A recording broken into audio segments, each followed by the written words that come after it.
dahsyat, amin. Dan kita tahu saudara ini merupakan kasih karunia bagi kita untuk berkumpul di tempat ini, amin. Silakan salam kanan kirinya, boleh cas Bapak Ibu.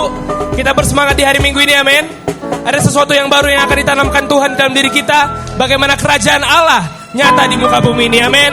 Itu sebabnya saudara menggairahkan berjumpa di tempat ini, karena kita tahu ada tujuan Allah yang mulia, amin. Dan kita tahu saudara bahwa akan ada terjadi pembedaan, amin. Orang-orangnya Allah dan orang-orang dunia ini, amin.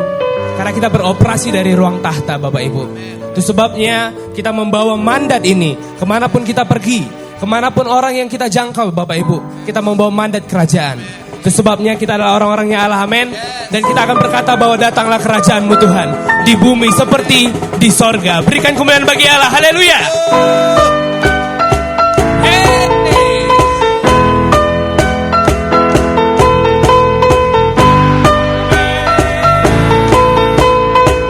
Sekali lagi berikan kemuliaan bagi Allah kita, haleluya.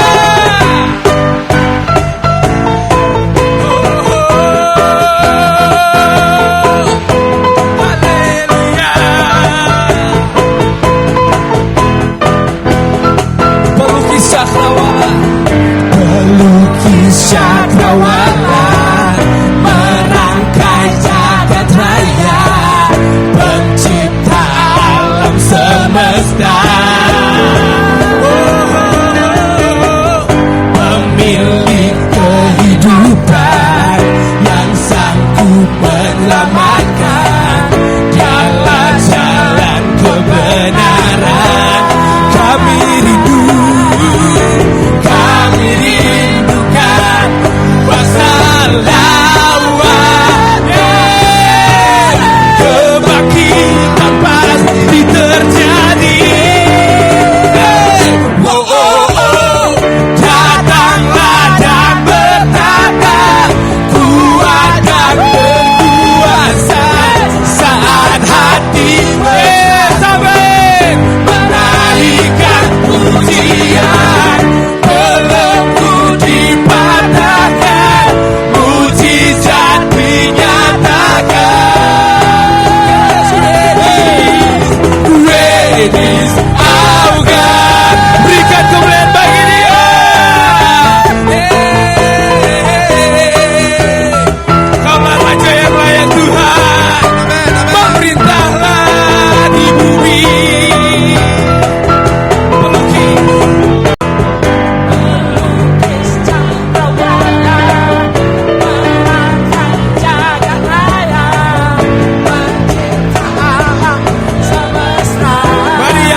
throne of mercy.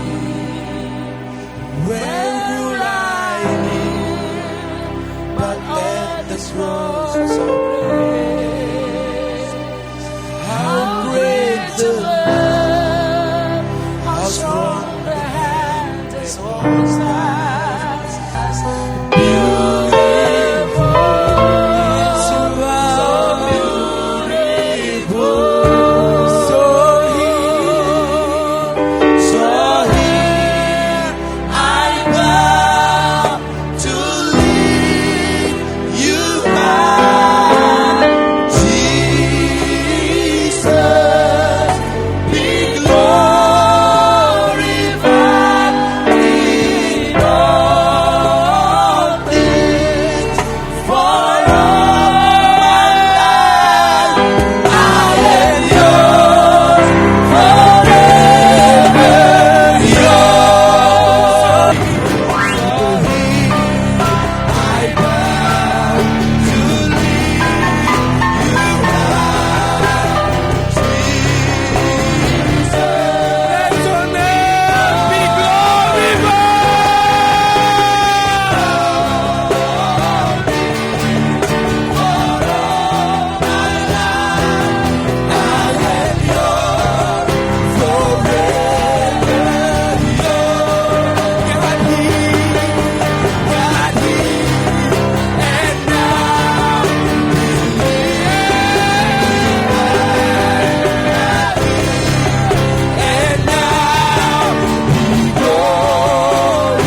bisa berkata, let your kingdom come, let your will be done on earth as it is in heaven. Kau sedang membentuk DNA yang baru dalam diri kami, yang kami bisa berkata, datanglah kerajaan-Mu, jadilah kehendak-Mu di bumi seperti di sorga. Engkau sedang membentuk DNA itu dalam diri kami. Firman-Mu mendatangi kami, Firman-Mu mengubah ulang sifat kami, Firman-Mu menata ulang sifat kami, Firman-Mu menata ulang operasional hidup kami. Kami hidup dalam kerajaan.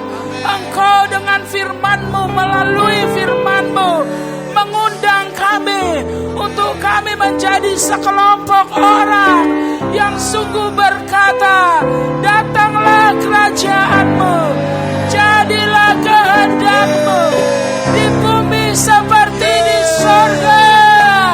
Beri kemuliaan kepada Allah kita. Haleluya. Dan ketika doa ini Tuhan dipanjatkan oleh Yesus dan murid-murid-Mu,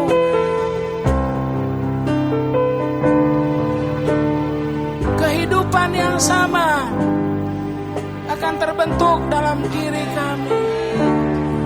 Posisi rohani yang sama. Ketika Yesus berkata, datanglah kerajaan-Mu, jadilah kehendak-Mu di bumi seperti di sorga. Bapa, kami berdoa, mengangkat tangan kami supaya dimensi ini kami mengerti Tuhan. Di hadapan-Mu seperti apa Yesus ketika berdoa, datanglah kerajaan-Mu, jadilah kehendak-Mu. Ini bukan doa hafalan Tuhan, ini doa penyerahan diri untuk maju ke peperangan. Ini doa kerelaan hati untuk maju ke peperangan, menaklukkan kerajaan-kerajaan yang ada di muka bumi ini. Angkat tanganmu di hadapan Dia, saudara. Kehidupannya sedang ada di ruangan ini. Kehidupan yang tidak terkalahkan, kehidupan yang tidak terhentikan, kehidupan yang tidak dapat binasa, kehidupan yang kekal ada di ruangan ini. Tuhan, kami berdoa kepadamu, anugerah yang daripada Bapa membuat kami Tuhan memiliki pengertian yang sama, memiliki dimensi yang sama, memiliki posisi rohani yang sama. Ketika Yesus berdoa, datanglah kerajaan-Mu, jadilah kehendak-Mu di bumi seperti di sorga. Tuhan, kami tahu firman-Mu akan menata ulang hidup kami, menata ulang cita-cita kami, menata ulang pencapaian-pencapaian kami, menata ulang seluruh gerak-gerik hidup kami. Firman-Mu sanggup menciptakan sifat yang baru dalam diri kami. Terpujilah nama-Mu ya Tuhan, terpujilah nama-Mu karena Kau ada di ruangan ini. Ketika kami datang tidak akan sama ketika kami pulang, sebab kami berjumpa dengan Sang Kehidupan, yaitu Allah Bapa, Allah yang hidup. Beri kemuliaan kepadanya, beri kemuliaan kepadanya, saudara. Thank you Lord, thank you Lord. Haleluya. Katakan haleluya. Serukan haleluya. Serukan haleluya.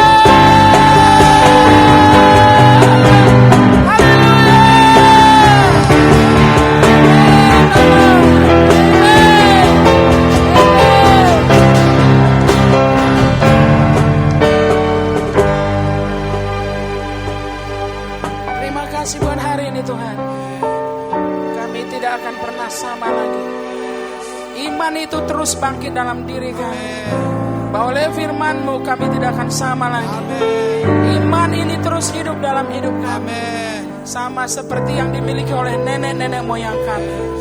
terpujilah namamu. Dan yang mengasihi dia bersama-sama berkata amin.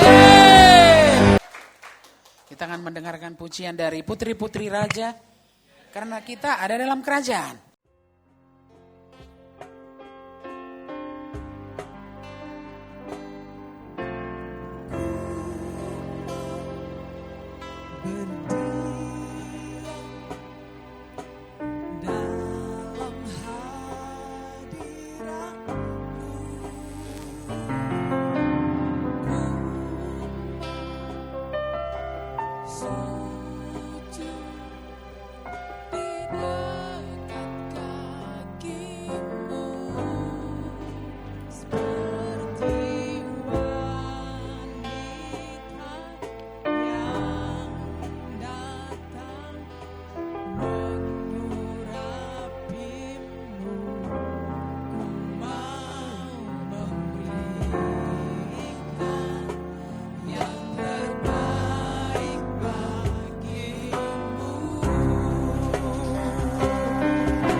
mengasihi-Mu.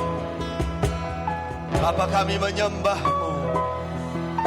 Bapa, kami menghormati-Mu. Kami percaya kepada-Mu. Kami merasakan Tuhan hadirat-Mu di rumah ini.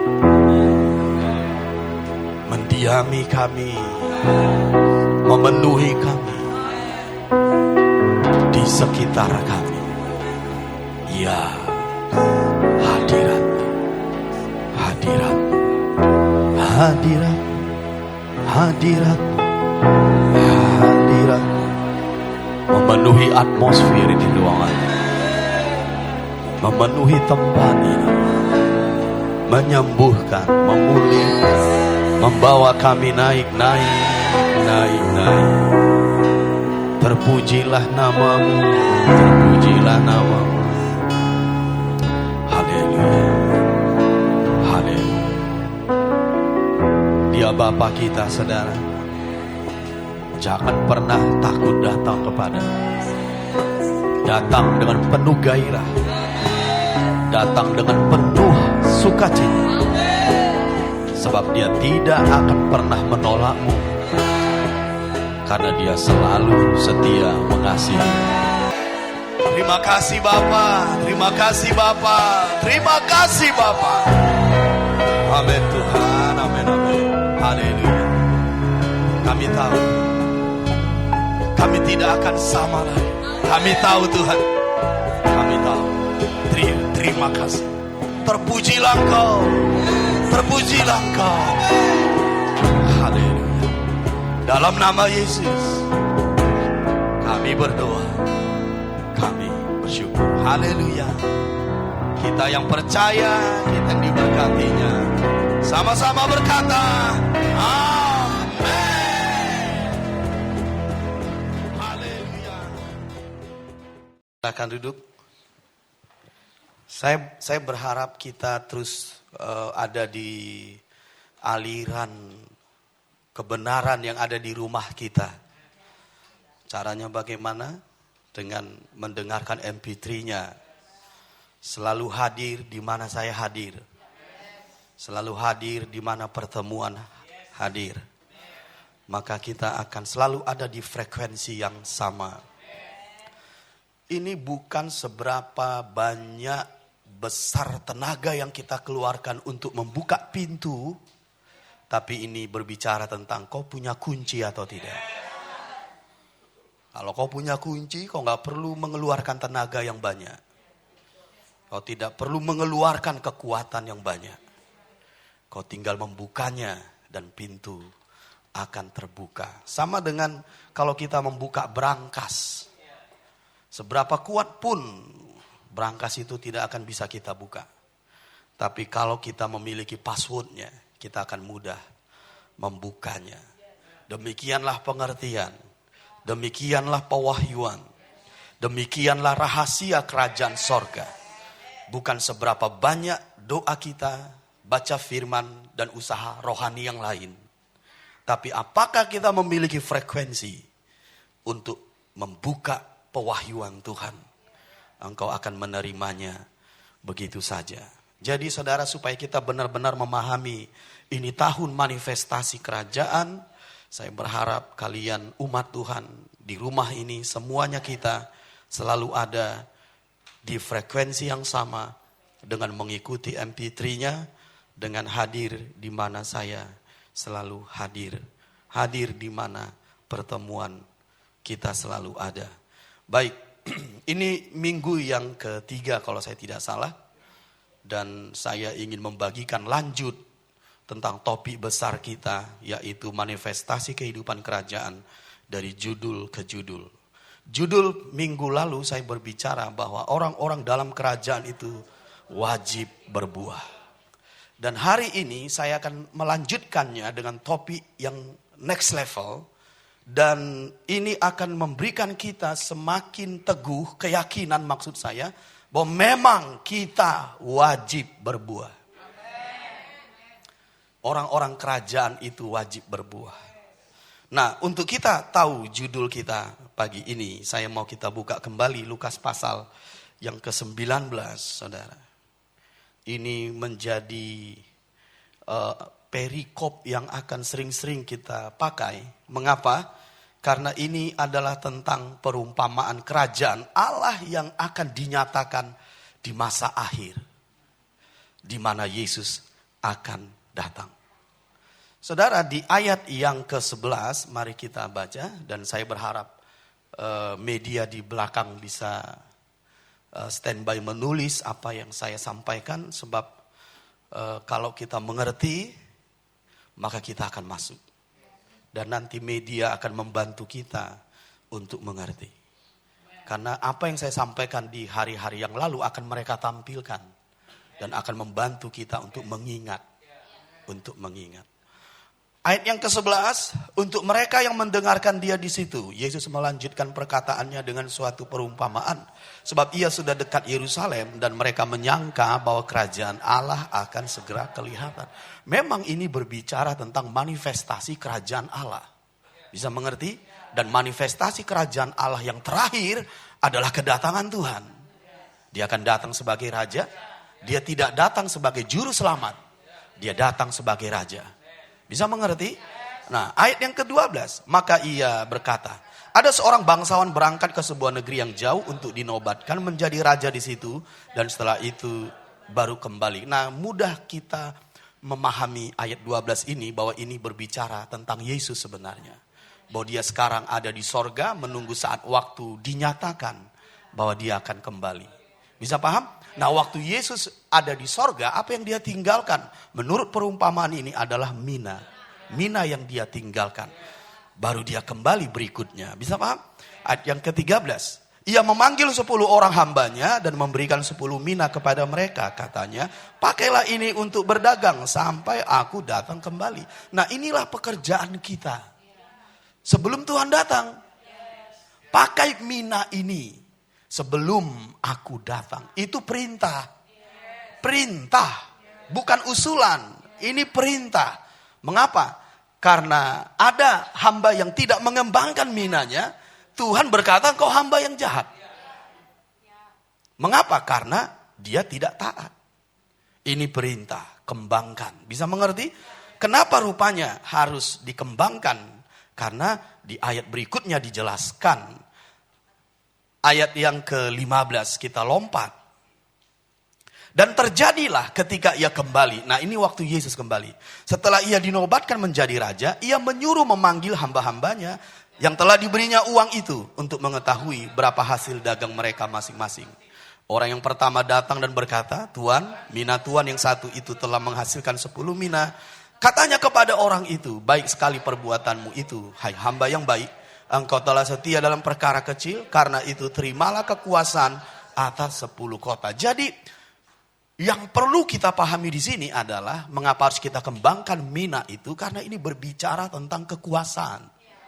Berbicara tentang mengambil domain kita. Bicara tentang mengambil kota dan bangsa kita. Bisa paham? Jadi sebelum Yesus datang sebagai raja, kota dan bangsa ini harus kita ambil alih, saudara. Melalui minamu. Bisa paham maksud saya? Itu sebabnya penting untuk mina itu dikembangkan. Ayat yang kedua, bukan ayat yang 18. Datanglah yang kedua dan berkata, Tuan, mina Tuan telah menghasilkan 5 mina. Katanya kepada orang itu, dan engkau kuasailah 5 kota. Betapa pentingnya ini untuk dikembangkan. Bisa paham?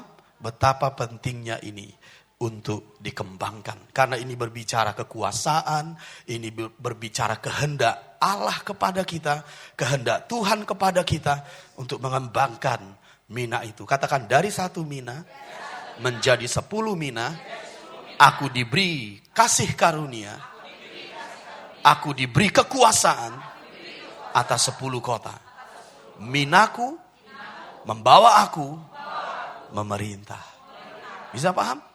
Nah, kalau kita lihat di situ ayat yang ke-13. Ayat yang ke-13.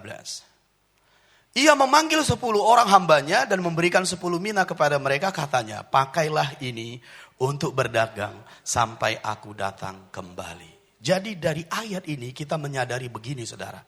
Kemana mina itu kau jalankan? Kita harus tahu mina yang diberikan Tuhan kepadamu. Kemana itu kau jalankan? Kita harus tahu saudara, bisa paham? Kemana mina kita jalankan. Kemana mina kita kembangkan. Bisa paham? Itulah topik kita pagi ini. Kemana mina itu kau jalankan. Kemana mina yang diberikan itu kau jalankan. Bisa paham? Kalau kita lihat saudara di ayat yang ke-13 ini, mina itu diumpamakan Tuhan di sini uang. Walaupun mina itu tidak hanya bicara uang. Lalu kenapa mina ini dibicarakan uang di sini? Karena dia disuruh berdagang. Bisa paham? Dia disuruh berbisnis. Bisa mengerti?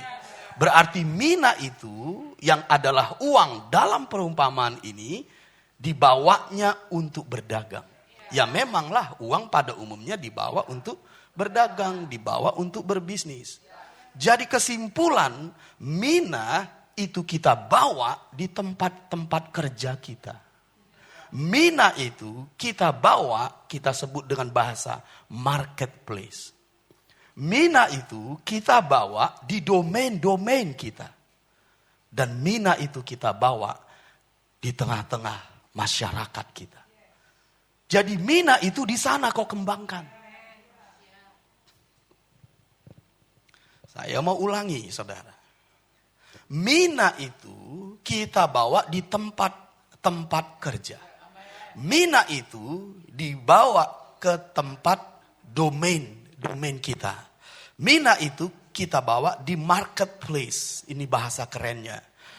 Mina itu kita bawa di tengah-tengah masyarakat kita. Di kota, di bangsa kita. Disitulah mina itu kau bawa.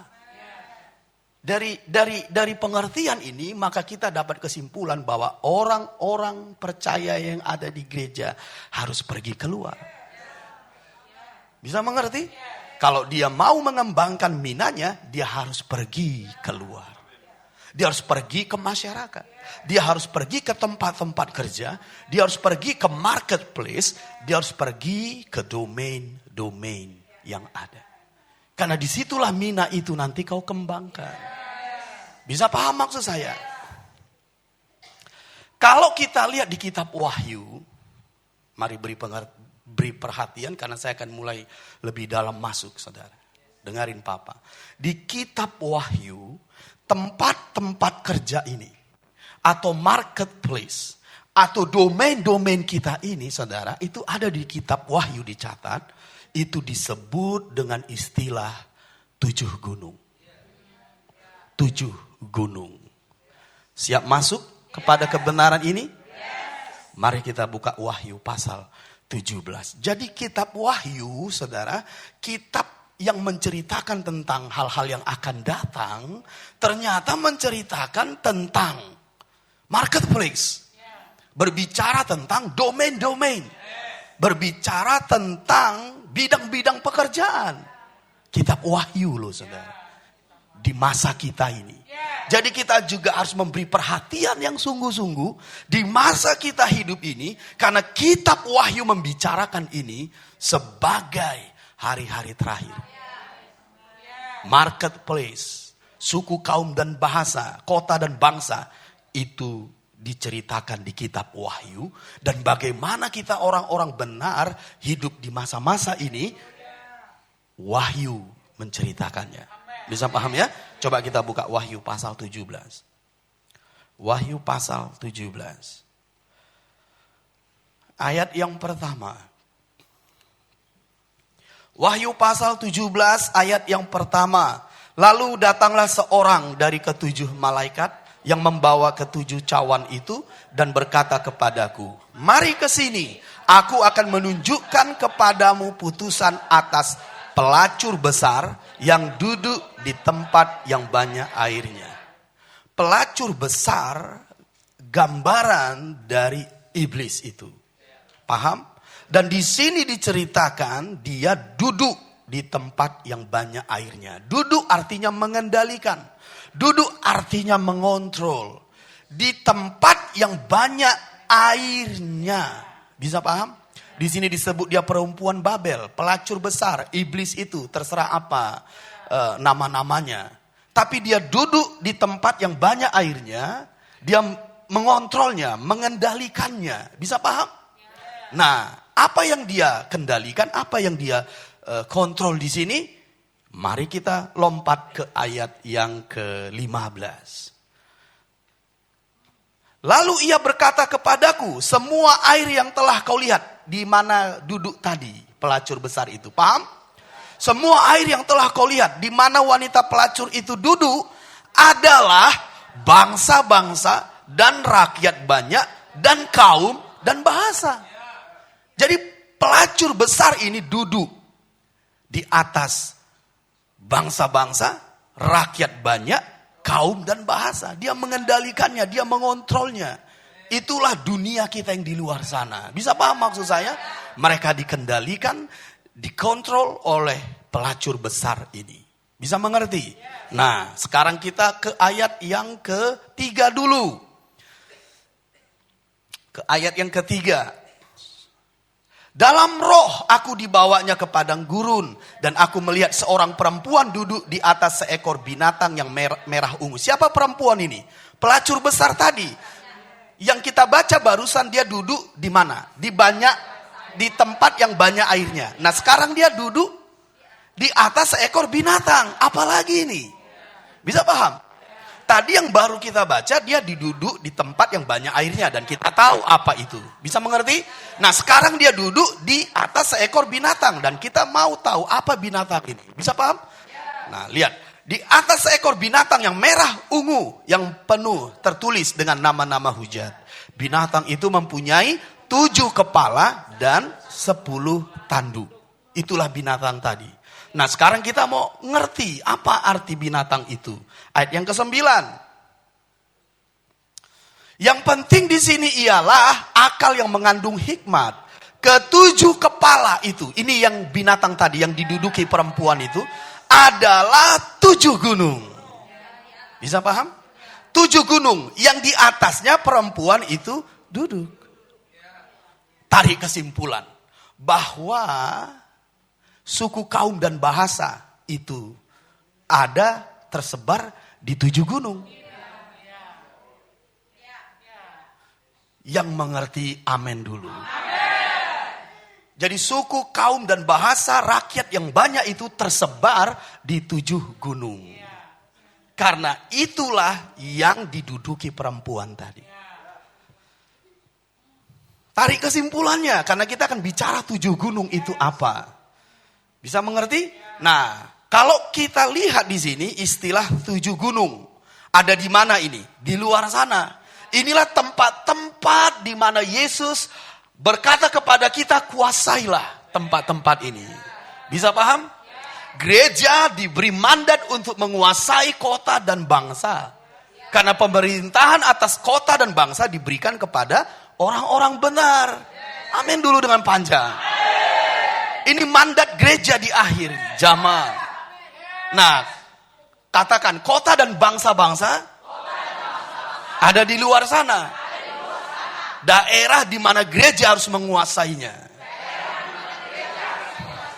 Bisa mengerti itu? Nah, kalau di perjanjian lama, apa daerah yang harus dikuasai orang Israel? Tanah Kanaan. Tanah perjanjian. Apa kata Tuhan kepada orang Israel? Pergi duduki tanah Kanaan. Pergi duduki itu tanah perjanjianmu. Nah, itu bagi orang Israel. Bagi kita, dunia sana, bangsa-bangsa. Bisa mengerti? Nah, kalau dunia yang di sana itu tersebar di 7 gunung.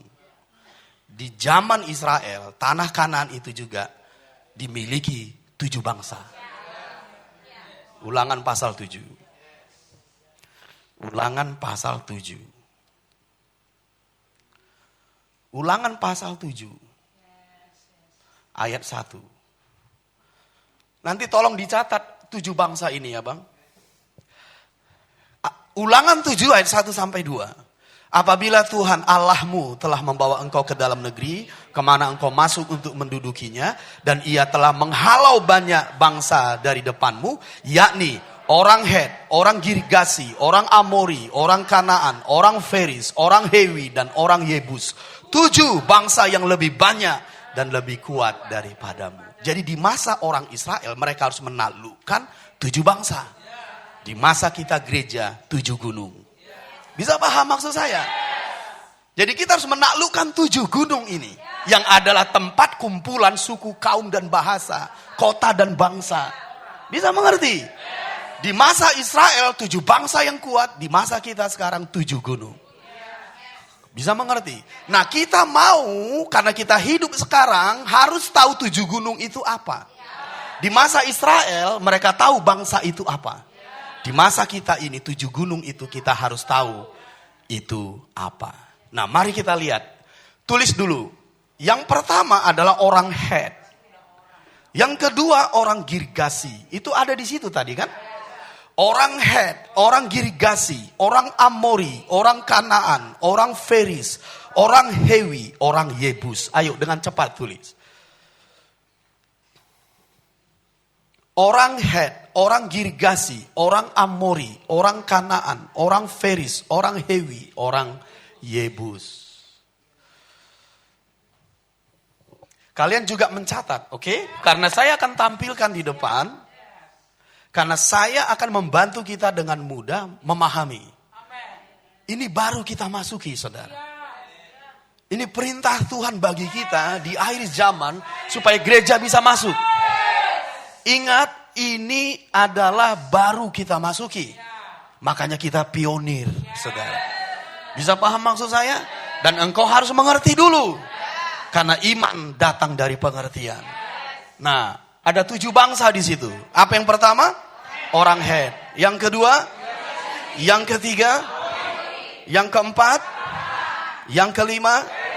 Yang keenam? Yang ketujuh?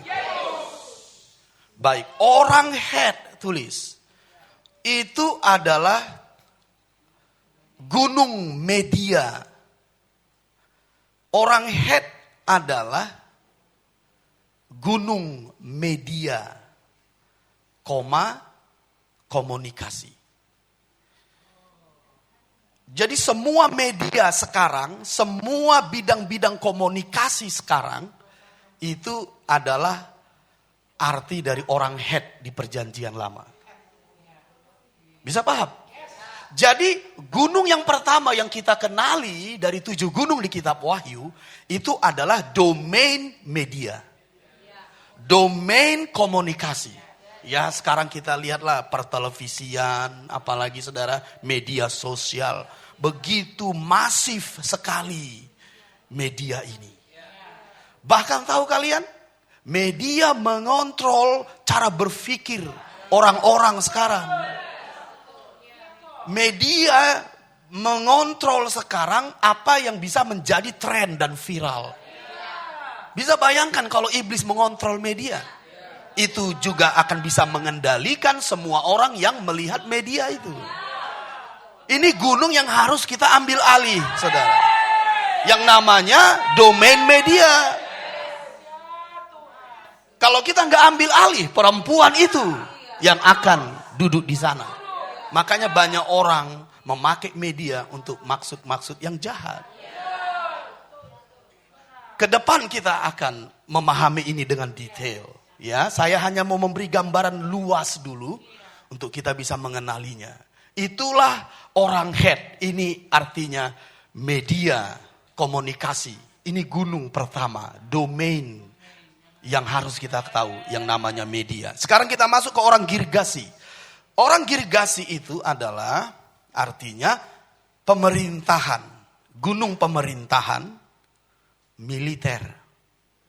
Nah, semua ada di sini. Itu namanya orang Girgasi, pemerintahan, gunung pemerintahan atau militer. Di pemerintahan itu ada apa? Judikatif, eksekutif, legislatif.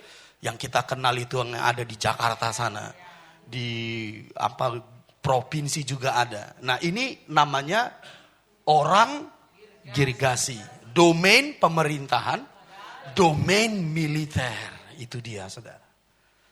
Nah biasanya orang-orang di sini termasuk politisi. Nah di sini juga dia. Namanya orang gerigasi. Kita harus ambil alih ini, saudara. Kalau tidak, ini dikendalikan perempuan itu. Ah, masa bodoh papa, biarin saja. Nggak boleh. Orang kerajaan nggak boleh pakai bahasa masa bodoh. Oke, baik. Nanti dulu bercandanya. Kita mau serius dulu. Karena ini bicara pengertian. Sekarang orang Amori. Orang Amori itu adalah gunung pendidikan. Orang Amori itu gunung pendidikan, medis, teknologi.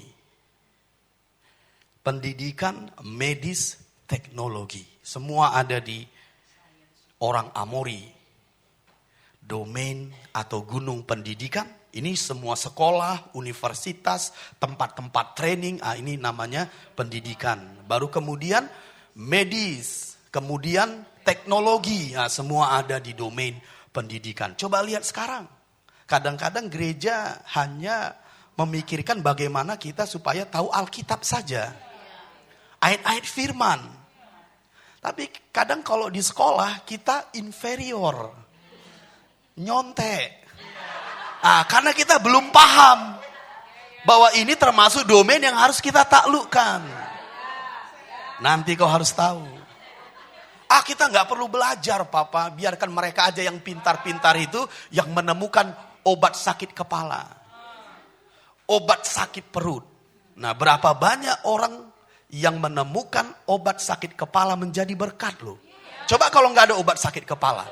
Bayangkan rumitnya hidup ini. Tapi kadang orang percaya berpikir seperti ini. Itu urusan mereka. Masa bodoh. Hati-hati saudara. Engkau harus bawa minamu ke tempat-tempat kerja itu. Jadi kalau kita berkata masa bodoh papa. Biarkan mereka itu. Kau simpan minamu itu. Gak boleh saudara. Kau menjadi terang di luar, menjadi garam di luar. Bukan di gereja. Bisa mengerti? Mulai terbukakah pengertiannya? Ya, jangan biarkan itu diduduki oleh perempuan Babel. 4, orang Kanaan itu adalah gunung ekonomi. Gunung ekonomi, ini bicara finansial, bicara bisnis, bicara dagang. Semua dia di gunung ini saudara. Orang Kanaan. Tadi yang kita bicarakan mina yang diumpamakan uang itu ya di domain ekonomi ini saudara. Makanya saya katakan mina itu tidak selamanya uang. Karena dia menjalankannya di satu gunung namanya domain ekonomi. Kau harus tahu di domain yang lain itu minanya apa saudara. Gak semua uang saudara ya. Hati-hati, nanti bisa cinta uang kita. Muncul lagi akar segala kejahatan. Ini yang muncul. Biarlah akar kebenaran yang muncul. Akar pohon tarbantin. Jangan akar segala kejahatan. Oke, baik, kita fokus. Sekarang yang adalah orang Feris. Nah, orang Feris itu saudara, artinya adalah gunung agama. Gunung agama. Nah sekarang di Indonesia ada berapa agama? Ini termasuk gunung-gunung yang harus kita taklukkan. Gunung agama bukan gereja ya. Gereja enggak agama. Hati-hati lo bilang gereja itu agama. Kristen, agama Kristen ya agama. Gereja itu enggak agama. Gereja itu tubuhnya. Gereja itu tempat tinggalnya. Dan itu bukan agama. Katakan kalian gini, gereja bukan agama. Jangan masukkan gereja dong di domain agama. Oh ya aku baru ngerti. Pura-pura lah gak ngerti dulu. Aku pikir gereja itu domain agama. Tidak ada gereja domain agama. Katakan gereja. Kediaman Tuhan. Bukan agama. Jadi apakah gereja masuk di domain Feris? Tidak. Oke. Nah semua agama di bangsa kita yang diakui negara. Itu termasuk domain Feris. Bisa mengerti? Sekarang orang Hewi. Orang Hewi itu adalah gunung hiburan. seni, olahraga. Orang Hewi itu gunung, hiburan, seni, olahraga. Coba bayangkan berapa banyak atlet-atlet olahraga yang terkenal. Bayangkan itu, saking terkenalnya, followernya puluhan juta. Bayangkan kalau dia berkata begini, aku seperti ini karena Tuhan Yesus. Puluhan juta orang mendengarkan Injil. Tapi kalau kau gak kembangkan minamu, siapa yang mendengarkannya? Makanya jangan main-main dengan mina, saudara. Itu indah sekali untuk dikembangkan. Nah, lanjut dulu. Katakan, hiburan, seni, olahraga adalah domain orang Hewi. Nah, sekarang orang Yebus. Ini orang Yebus adalah gunung keluarga. Ini gunung keluarga. Famili kita. Semua famili kita yang ada talian darah. Lahiriah. Ini termasuk adalah domain keluarga. Susah loh memberi maaf, bukan begitu. Susah kita membawa keluarga kita pada iman kita. Tapi coba kalau kau jadi seseorang. Beda itu, saudara. Maaf ya kalau saya harus berkata jadi seseorang. Mudah kau yakinkan orang tuamu. Mudah kau yakinkan familimu. Karena waktu kau berdiri, mereka mengenalmu seseorang. Itu sebabnya mereka menyembah Yusuf. Itu sebabnya mereka mengikuti Daud. Nanti kita akan belajar ini satu persatu. Sehingga kau gak kesusahan memenangkan mereka. Kau gak kesusahan memberitakan Injil ke 7 gunung ini. Bisa amin dengan panjang. Katakan 7 gunung. Daerah yang harus kurebut. Itulah warisanku. Tanah perjanjianku. Bangsa-bangsa. Kesanalah ku bawa minaku. Lirik dulu kanannya, lirik dulu kirinya. Kau sedang pergi kemana sekarang bawa minamu? Sedang pergi atau sedang duduk-duduk?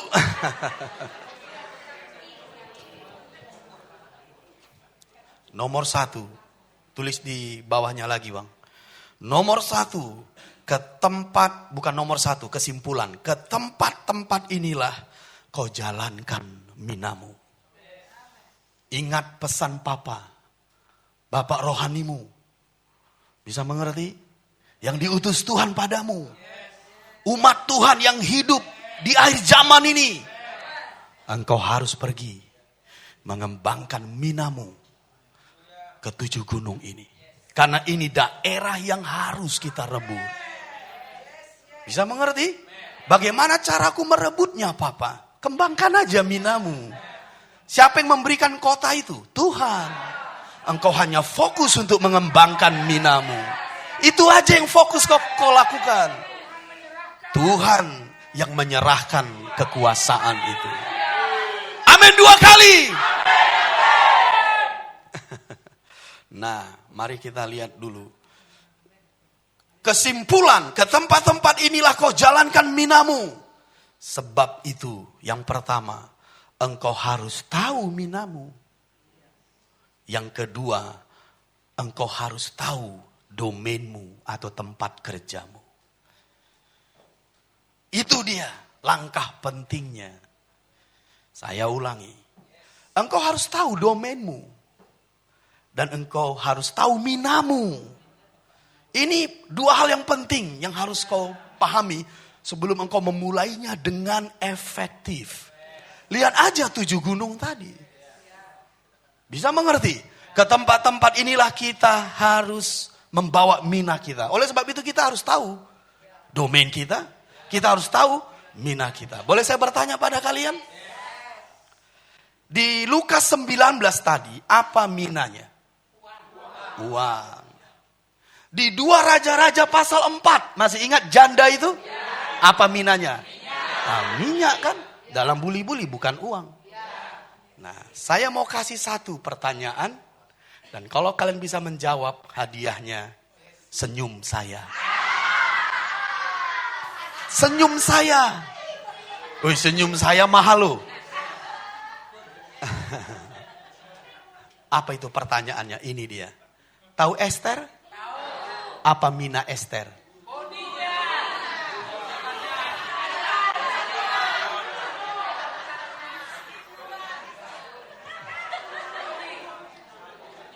Ya, saya senyum samamu.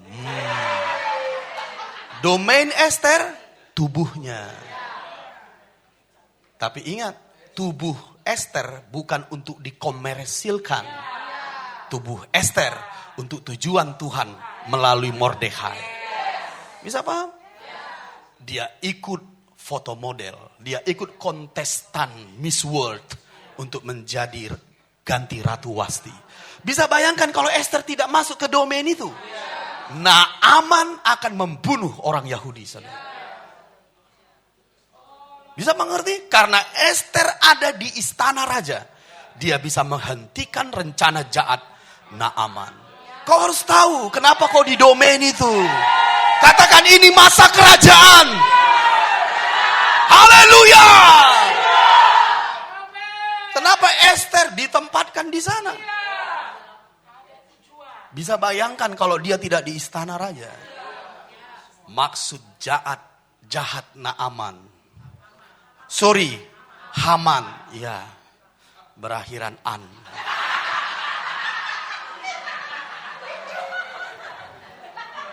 Ini papa ini nggak mau kalah.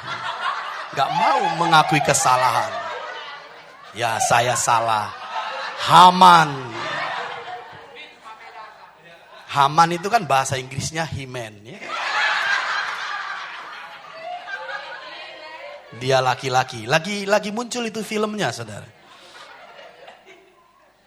Oke, mari lihat saya. Dan ikutin lagi frekuensinya. Jangan lagi, baru muncul, pilih apa. Ya, kalau kau bergerak di domain hiburan, bolehlah nanti lanjutkan. Oke, mari kita lihat di situ. Apa yang pertama langkah penting? Engkau harus tahu minanya. Engkau harus tahu domainnya. Dan yang ketiga, pergilah ke sana menjalankannya. Pergilah ke sana menjalankannya. Dari 1 mina menjadi 10 mina.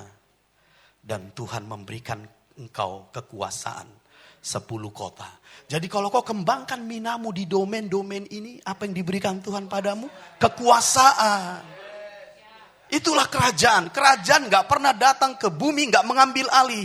Jadi kalau kita berkata, datanglah kerajaanmu, itu peperangan, saudara.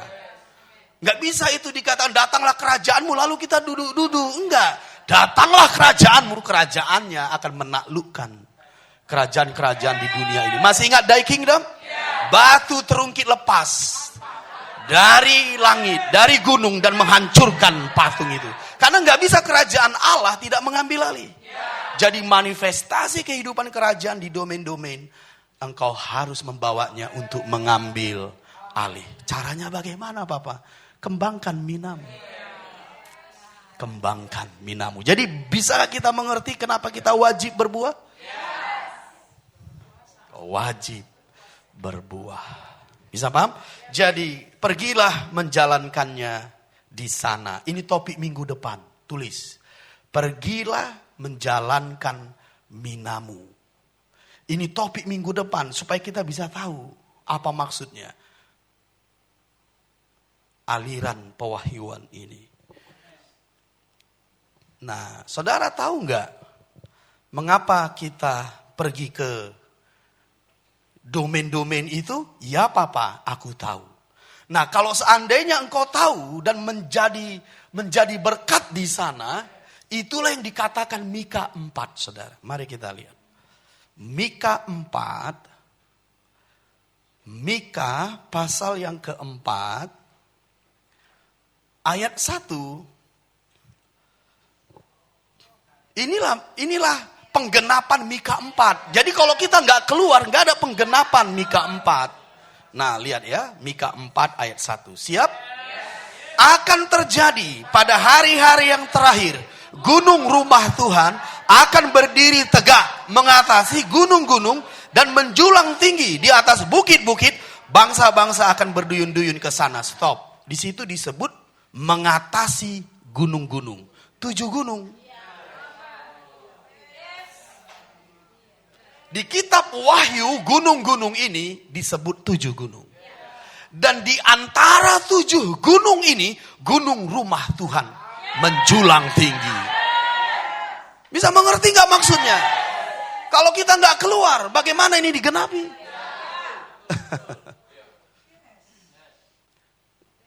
Gunung rumah Tuhan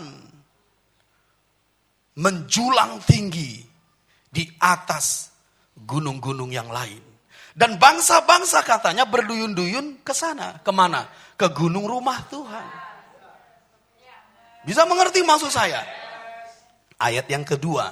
Dan banyak suku bangsa akan pergi serta berkata, mari kita naik ke gunung Tuhan, ke rumah Allah Yakub, supaya ia mengajar kita tentang jalan-jalannya, dan supaya kita berjalan menempuhnya, sebab dari Sion akan keluar pengajaran dan firman Tuhan dari Yerusalem. Jadi kalau kita lihat ayat 1, ayat 2 ini, perhatikan Papa, seperti ini sederhananya. Aku rumah Tuhan, kediaman Tuhan. Gunung rumah Tuhan itu tempat kediaman Tuhan. Aku pergi keluar sebagai gunung rumah Tuhan, sebagai tempat Tuhan. Dan aku menjulang tinggi di sana, di domain-domain itu. Dan mereka melihat aku di atas. Ini yang disebut menjadi terang. Dilihat di atas. Ngerti gak maksudnya? Mereka yang ada di gunung-gunung itu melihat aku di atas. Makanya mereka gak bisa melihat gunung rumah Tuhan kalau kita gak keluar. Karena kau adalah orangnya yang menjulang tinggi itu. Terang tidak mungkin ditaruh di bawah gantang. Dia harus ditaruh di kaki dia. Dia harus menjulang tinggi. Wah, luar biasa kalian. Beri dulu tepuk tangan. Kita mendapat pengertiannya. Dan itu luar biasa. Katakan amin 2 kali. Haleluya. Ya, ya, ya. Jadi gunung rumah Tuhan yang menjulang tinggi di atas gunung-gunung itu, aku yang keluar menjadi terang. Nah, dengerin Papa baik-baik. Indahnya begini, sederhananya. Ketika aku menjadi terang, aku di atas, aku menjadi bintang. Nah, ketika mereka melihat bintang itu, itulah yang menuntun mereka ke rumah Tuhan, menyembah Tuhan. Seperti orang Majus. Mereka melihat bintang di dunia dan mereka datang ke Yerusalem. Kalau kita nggak menjadi bintang di dunia, bagaimana orang Majus datang ke Yerusalem? Itulah tuaian bangsa-bangsa. Katakan tuaian bangsa-bangsa. Tuaian di akhir zaman. Bangsa-bangsa akan datang ke rumah Tuhan. Penginjilannya, aku harus menjadi bintang di langit. Haleluya. Ini melebihi KKR, saudara. Ini melebihi KKR. Tuaian penjangkauannya sudah beralih. Kita harus melatih orang-orang kudus untuk mengambil alih domain. Ini masih awal-awal loh. Masih awal-awal. Jadi kemana kau jalankan minamu? Ke gunung-gunung itu. Supaya aku menjulang tinggi. Dan mereka akan mengikutiku ke Yerusalem. Mau kita lihat bagaimana itu? Di Matius pasal 2. Silakan duduk. Matius pasal 2. Ayat 1. Matius pasal 2 ayat 1. Sudah? Sesudah Yesus dilahirkan di Bethlehem, di tanah Judea pada zaman Raja Herodes, datanglah orang-orang Majus dari timur ke Yerusalem. Kenapa mereka datang ke Yerusalem? Mereka melihat bintang, saudara. Bukankah bintang di dunia itu kita? Kitab Filipi berkata, kita bintang di dunia. Bercahayalah, bangkitlah dan menjadi teranglah. Haleluya. Ayat yang kedua, dan bertanya-tanya, di manakah dia, raja orang Yahudi yang baru dilahirkan itu? Kami telah melihat bintangnya di timur, dan kami datang untuk menyembah dia. Bangsa-bangsa akan datang ke Yerusalem, ke rumah Tuhan, asal engkau menjadi bintang di langit, di timur, di dunia ini. Cukup sederhana untuk memahami manifestasi kehidupan kerajaan. Cukup sederhana.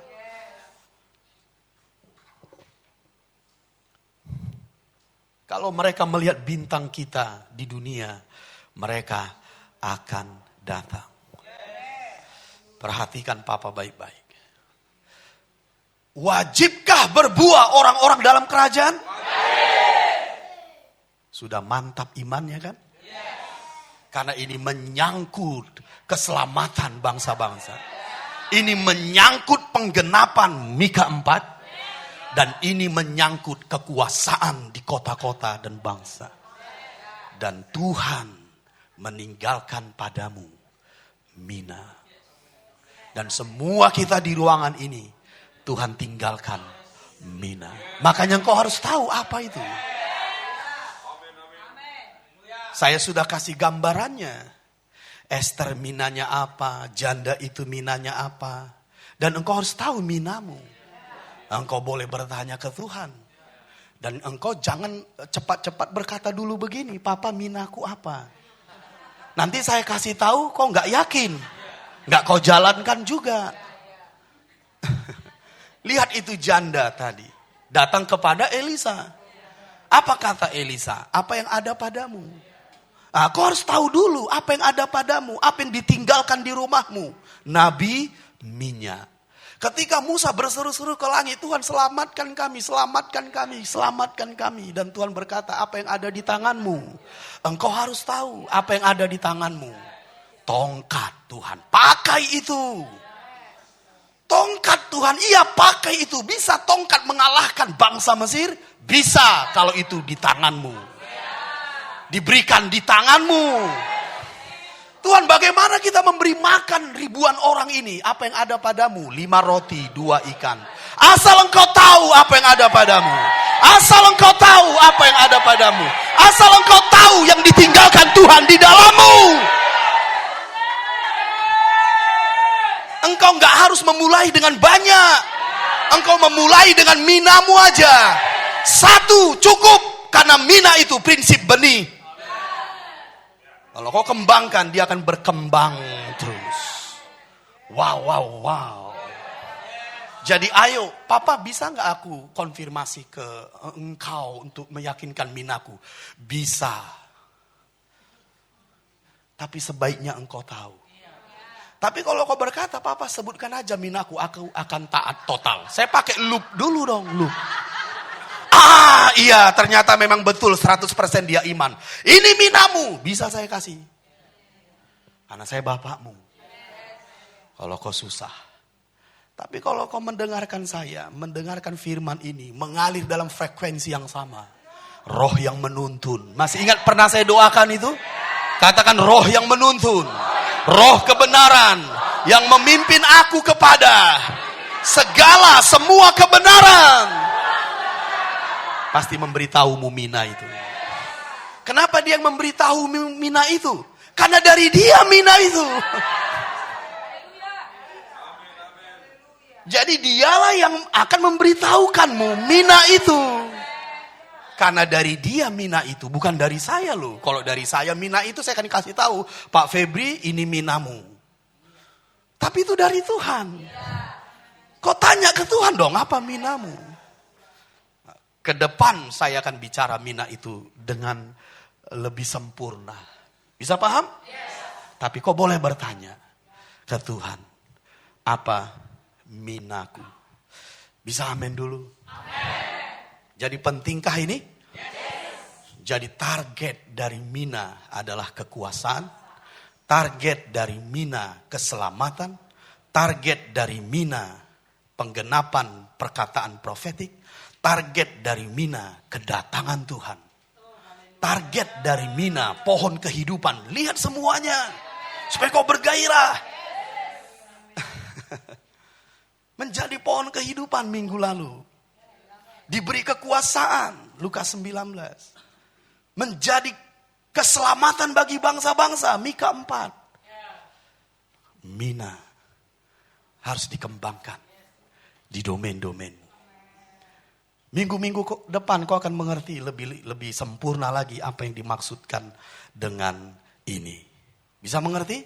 Saya akan masuk kepada klimaks sebentar dan selesai. Tapi perlu fokus yang lebih. Bisa? Coba tampilkan Bang, 7 gunung tadi. Saya akan membawamu ke pengertian baru. 7 gunung tadi. Iya, ini dia. Coba sebutkan di Alkitab. Di mana seseorang ini bekerja di domainnya. Dan dia menaklukkan kerajaan yang besar. Contohnya siapa yang kalian tahu? Ya, Daniel. Ya, satu orang aja dulu, satu orang. Saya yakinlah sampai si Stephen aja pasti tahu Daniel. Karena kita sering membahasnya. Oke, kita ambil contoh Daniel. Pertanyaan yang kedua, di domain mana Daniel bekerja dari 7 gunung ini? Pertanyaan yang kedua, tepat kau jawab. Di domain pemerintahan. Bisa paham? Dia bekerja di sana dengan baik? Dia diajari bahasa Kasdim? Hikmatnya 10 kali. Hebat bukan? Siapa yang memberikan dia hikmat 10 kali? Tuhan. Karena dia tidak menajiskan dirinya. Dia belajar dengan tekun di sana. Dan Tuhan memberikan dia kasih karunia hikmat 10 kali. Dan dia bekerja di istana raja. Di bawah Nebukadnezar. Kalau sekarang istana presiden. Dia bekerja di situ. Nah, bagaimana cara dia menaklukkan kerajaan itu? Dia menerima pengertian tentang mimpi Nebukadnezar. Bisa mengerti? Apa berkat yang diterima Daniel kepada Nebukadnezar saat itu? Untuk dia bisa memang betul-betul menjadi berkat dengan mengartikan itu. Coba, karena kan kita harus tahu. Yang diterima Daniel dari Allah itu memang menjadi berkat bagi kerajaan itu. Apa yang dialami oleh kerajaan Nebukadnezar saat Daniel mengartikan mimpi Nebukadnezar? Orang bijak tidak jadi dibunuh. Ya, bayangin itu. Karena Nebukadnezar berkata seperti ini. Semua orang pintar, semua orang berhikmat, semua orang bijak akan kubunuh. Rumahnya akan kurubuhkan. Kalau tidak ada seorang pun yang bisa mengartikan. Dengan Daniel menerima itu, pembunuhan berhenti. Dahsyat bukan? Apalagi coba. Ya, Sadrak, Mesak, dan Abednego dipromosikan. Bisa paham? Banyak yang diberkati. Apalagi coba. Apalagi coba. Iya, keselamatan dari Nebukadnezar. Banyak bukan? Banyak. Haleluya. Sekarang siapa lagi setelah Daniel?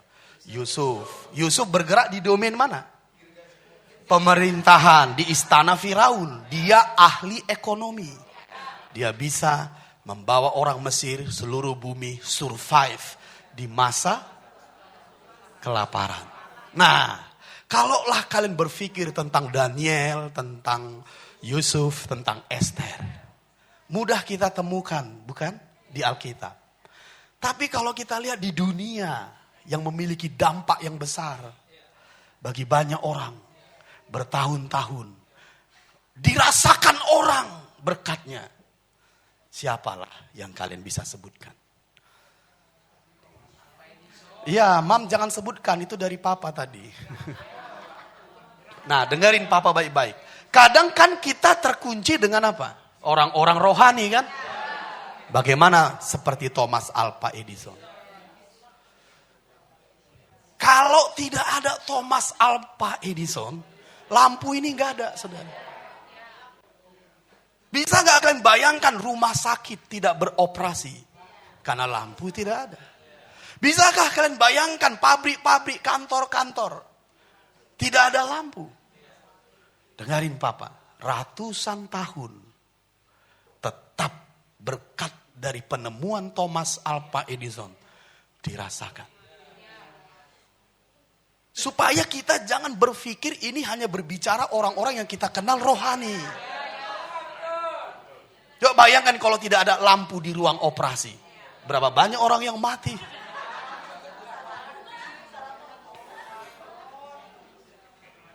Coba saya mau bertanya ke Mam lah. Waktu Mam dibawa ke ruang operasi, pasti di anestesi. Bisa nggak Mam bayangkan kalau Mam tidak di anestesi? Sesar. Bayangkan sakitnya. Tapi pernah nggak kita bertanya, siapa yang menemukan anestesi itu?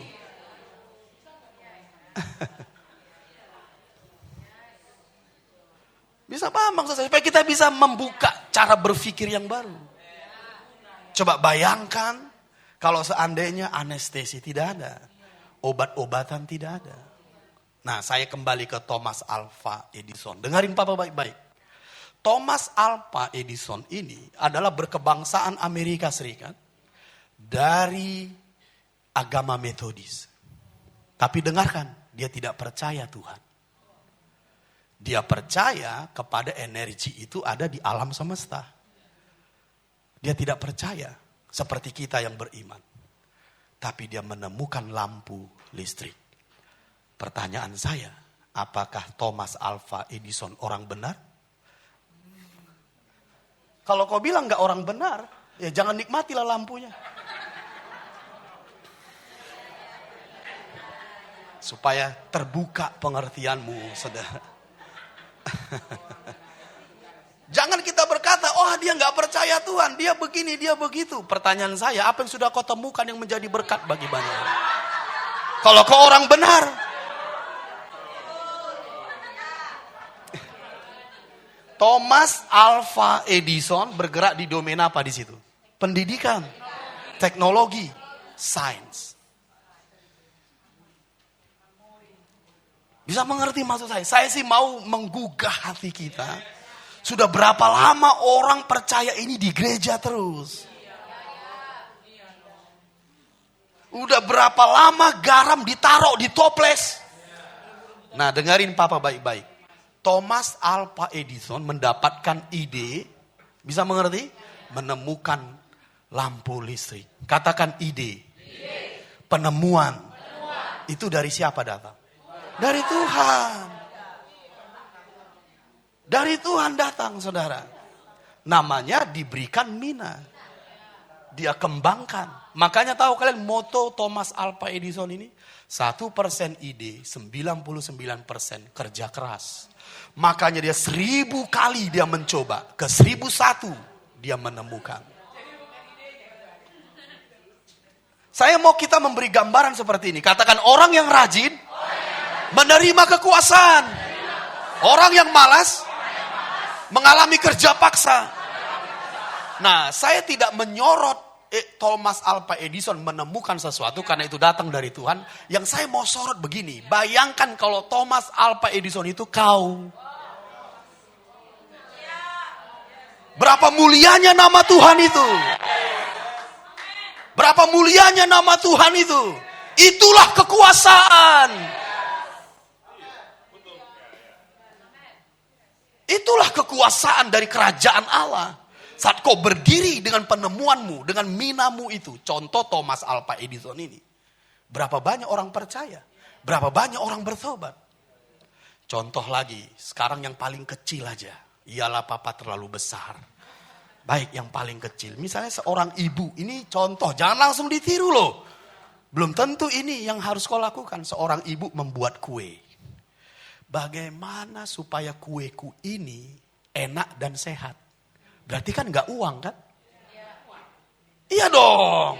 Karena banyak sekarang kue-kue itu penuh dengan zat aditif. Zat yang membuat tidak sehat. Sekarang aku ingin Tuhan menemukan kue sehat dan enak. Dan satu lagi, murah. Murah, enak, dan sehat. Coba berapa banyak orang yang akan menikmatinya tanpa memikirkan untung. Tapi dengarkan, tidak mungkin orang yang bekerja tidak menerima profit. Tidak mungkin. Tapi awalnya tidak profit, saudara. Awalnya bagaimana aku menjawab kebutuhan masyarakat. Dan waktu mereka mulai menikmati kuemu. Dan mulai mulai bertanya, siapa orang yang membuat ini? Oh. Bu Neti, kata Nathan. Bu Neti guru.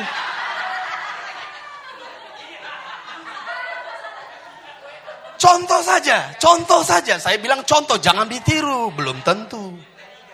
Bayangkan kalau satu hari kuemu yang enak dan sehat dan murah ini dimakan 100.000 orang. Coba. Mungkin 25 perak ajanya kita untungnya.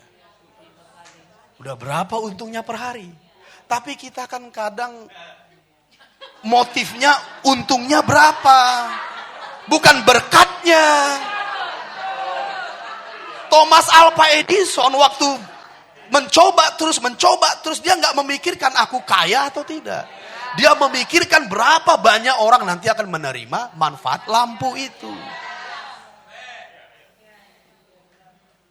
Ayolah umat Tuhan, mari masuki ini. Lihat Papa sebagai akhir. Saya akan melatihmu. Saya paham strateginya. Saya paham caranya. Ikuti papamu. Engkau akan melihatnya. Bisa paham? Jadi mina itu gak selamanya uang. Kau harus tahu. Nah jadi ketika kita kembangkan ini. Dan ini yang mau saya kasih tahu. Lihat Papa baik-baik. Lihat dan jangan kehilangan. Penyataan roh. Itu sama dengan ide-ide yang diterima Thomas tadi. Bayangkan itu kau terima sekarang. Karena itu datang dari Tuhan. Pentingnya penyataan roh. Itulah kunci-kunci kerajaan. Thomas Alva Edison menerima kasih karunia dari Tuhan. Menemukan itu. Inilah penyataan roh. Bentuknya apa? Ide yang kreatif. Lalu dia pergi bekerja keras. Ingat, pencuri stop mencuri, mulai bekerja keras. Melakukan pekerjaan yang baik. Dia mulai mewarnai pekerjaan kerasnya itu dengan penyataan roh. Makanya kita bisa bercahaya. Saya mau kalian bersemangat. Jadi kita semua yang ada di ruangan ini, engkau bisa mengalami ide-ide seperti Thomas Alva Edison. Karena penyataan roh dari Allah itu akan kau terima. Itu milik orang benar. Katakan milik orang benar. Aku orang benar. Aku orang benar. Makanya dikatakan Daniel 7:27, pemerintahan atas dunia ini diberikan kepada orang-orang kudus. Orang-orang benar. Jadi ada mina padamu. Ada mina padamu. Dalam nama Yesus, temukan itu dari Allahmu. Dia yang memberikan itu. Penyataan roh. Ide-ide dari sorga. Ide-ide dari sorga. Kunci-kunci kerajaan. Mungkin kita gak seperti Thomas Alva Edison. Mungkin kita gak seperti Daniel, seperti Yusuf. Tapi kau bisa melakukannya dari minamu. Keluargamu akan kau ambil alih. Kotamu, domainmu, banyak orang. Jadi dengarin Papa baik-baik. Penginjilan akhir zaman. Penginjilan di bangsa-bangsa. Itu dari minamu. Itulah manifestasi kehidupan kerajaan. Makanya kalau kita gak bergerak di domain-domain kita, siapa temanmu? Siapa yang kau kenal? Makanya kalau kita memberitakan Injil yang gak kita kenal, mengalami aniaya kan? Iyalah, siapa lu? Paham? Karena gak kenal. Tapi kalau engkau ada di domain itu, dan dia memberitakan Injil, kau memberitakan Injil, karena dia mengenalmu, dia pasti mendengarnya. Makanya kalau kita mengalami aniaya-aniaya, ya bisa saja terjadi karena memang kau memaksakan Injilmu kepada orang yang gak kau kenal. Tapi kalau kau kenalnya di domainmu, dia melihat minamu, kesaksian hidupmu, dan kau berkata, Yesus Tuhanku, pasti dia ikut. Ingat di tahun lalu saya berkata kepada kalian, bagaimana orang percaya kesaksianmu? Karena kau mengalami. Kalau kau mengalami, orang pasti percaya yang kau ceritakan. Haleluya. Ada amin? Dengarin Papa. Ada mina dalam dirimu. Dan kau harus tahu apa itu. Tanya ke Tuhan. Kan itu datang dari Tuhan. Pergi kepada orang yang diutus Tuhan untuk mengkonfirmasi. Jalankan minamu. Di mana kau jalankan? Di 7 gunung itu. Jadi kita semua di sini yang tua dan muda ada di 7 gunung itu. Jangan bilang kau gak punya domain. Engkau pasti punya domain. Disitulah minamu kau jalankan. Ingat, minggu depan kita akan mendengarkan kebenaran. Pergi menjalankan mina.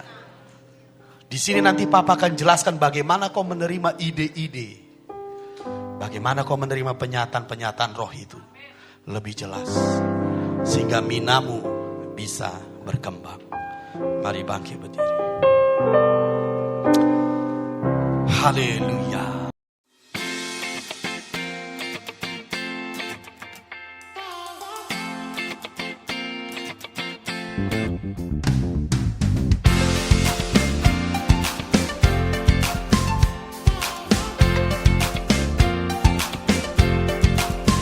Sekarang ku datang menghampiri tahta kudus-Mu Yesus Tuhan. Ku persembahkan korban syukur yang terbaik hanya bagi-Mu.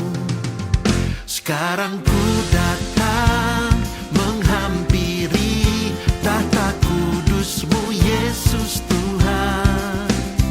Ku persembahkan korban syukur yang terbaik hanya bagi-Mu. Ku kan bersorak memuji Engkau, naikkan syukur untuk kebaikan-Mu. Ku angkat tangan memuliakan-Mu, sebab Yesus Kau Tuhan yang layak menerima segala pujian.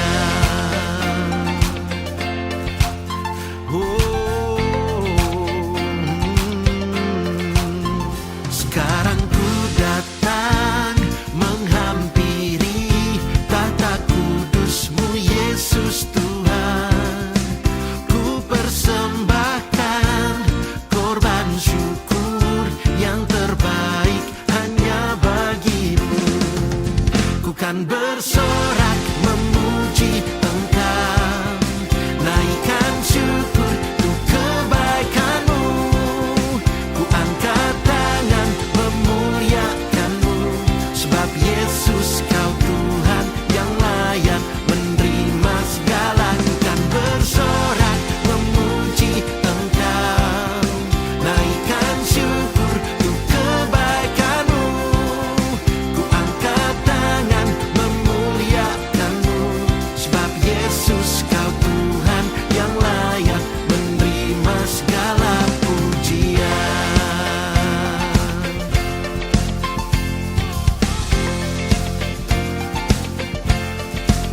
Ku kan bersorak memuji Engkau, naikkan syukur untuk kebaikan-Mu. Ku angkat tangan memuliakanmu, sebab Yesus kau Tuhan